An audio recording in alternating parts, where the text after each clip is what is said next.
Там же в Москве Егор Борисов вручил в честь Дня Республики почетные знаки тем, кто долгие годы плодотворно сотрудничает с Якутией. В столице страны в постоянном представительстве в честь праздника прошло торжественное заседание. Подробности у Натальи Сазоновой. В этот праздничный день постоянное представительство принимает дорогих гостей, которые пришли разделить радость события.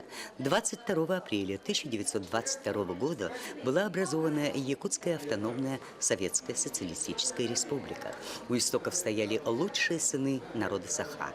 Первым поспредом стал государственный деятель Якутии Максим Амосов, к бюсту которого глава республики Егор Борисов и другие представители возложили алые гвоздики.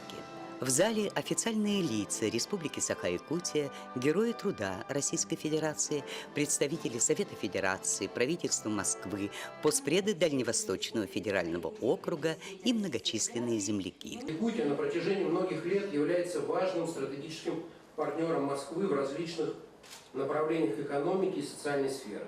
Уверен, что сложившиеся добрые дружеские отношения между нашими регионами и в дальнейшем будут активно развиваться, прирастать новыми взаимовыгодными инициативами. Глава республики Егор Борисов вручил юбилейные знаки тем, кто долгие годы плодотворно сотрудничает с Якутией.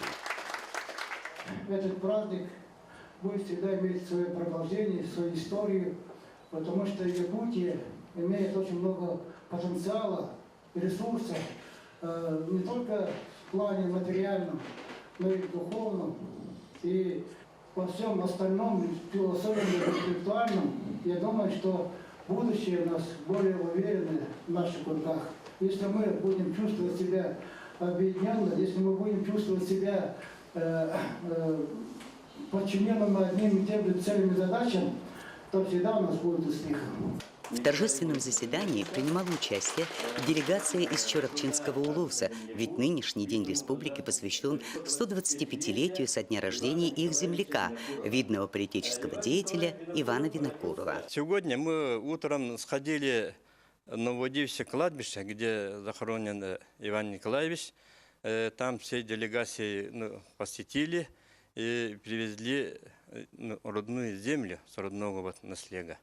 В Москве живут родственники Ивана Винокурова. Его правнук Григорий Винокуров хорошо знает историю Якутии, хотя там ни разу не был. И сегодня он получил приглашение посетить родину прадеда. В первую очередь, это, конечно, чувство гордости. Я очень рад, что имею честь представлять в виде наследия поколений. Очень надеюсь, что у меня хватит сил и сознания, соответствовать тем предкам, тому наследию, которое передается по крови. В этот день говорили о тех, кто стоял у истоков государственности республики, о том, что подобные даты делают нас патриотами. Пожелание стремиться к столетию нашей республики еще стремительно и добиваться только успеха и побед.